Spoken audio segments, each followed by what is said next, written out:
Okay, thank you everyone for being here today. There are so many people that have helped to make today possible. I doubt I could begin to thank you all. But thank you to all the people who have handed out flyers, written emails, made calls, put up stages, tweeted, Facebooked and spread the word about today and about what's happening to our NHS. Finding people to help was not hard at all. I no sooner mentioned organising a rally than people were offering me time, equipment, money, advice. People I didn't know, people who live as far away as Scotland, they aren't even affected by what's happening in England. Well, why was that? Why would strangers help me like that? Well, I have a theory. I believe it's because people are fundamentally decent. They care about things and each other. I know, that's quite a radical suggestion these days, isn't it?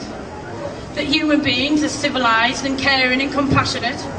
It's a concept that's been mocked and diminished over the last 10 to 20 years. We see so much hate and violence and crime and selfishness on our TVs and in the newspapers.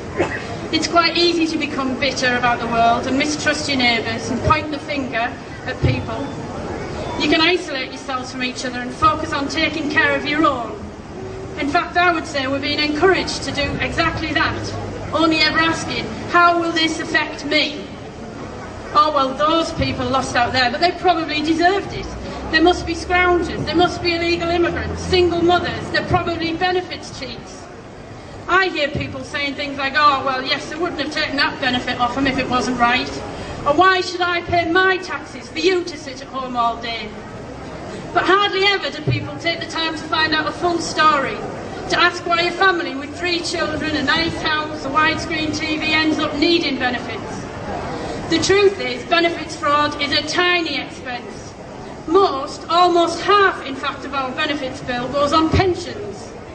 A small part goes on out-of-work benefits, and the rest is spent on propping up working families struggling to keep their heads above water, to pay rising fuel bills, extortionate childcare costs, to buy food or to feed their families.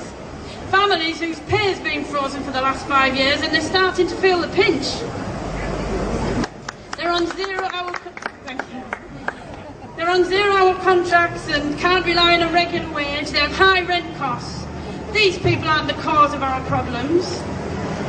They're the victims of this problem.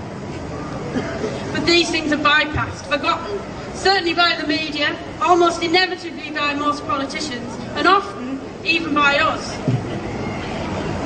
Why? Why are we talking about making 25-year-olds move back in with their parents and not talking about people being exploited on low wages or workfare schemes or humiliated by ATOS? Why is that? Why indeed? Well, we need to stop. We need to refocus on the real public enemies, on the secret billionaires and the tax-evading greedy executives, the fraudsters who've gambled our nature's futures, betting our hospitals on stocks and shares, or schools on commodities and bonds. We need to stand together and say no more of this.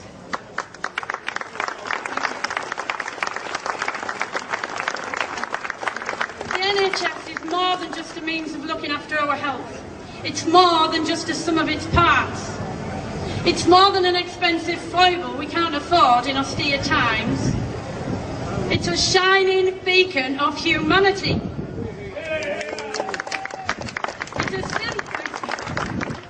It's a symbol of what happens when people come together and work to make things happen.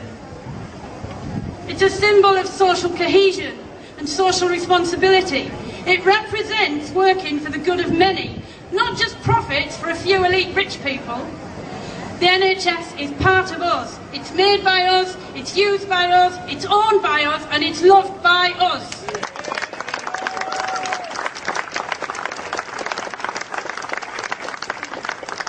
I've been asked a lot of times why I organise this event. Well, I'm a mother. My children are over there, actually. You can spot them, they're the gorgeous ones. And I fear for them. I fear for their future. I fear for the future that we all face. I'm betting in this crowd there are a lot of mothers and fathers worrying about their kids. What can they hope for them for a job? What can they hope for an education? University? Ha! It's enough. I can't accept that we have to worry about whether or not we can afford our children developing diabetes or cancer or needing an A&E. I can't accept that some hospitals won't offer urgent care or drugs because they're simply not unable to make enough profit out of it. I can't accept that people are having to wait for hospital beds because they're being used up by people simply because they can afford to pay for them, not because they need them the most. I can't accept it. I won't, and neither should you.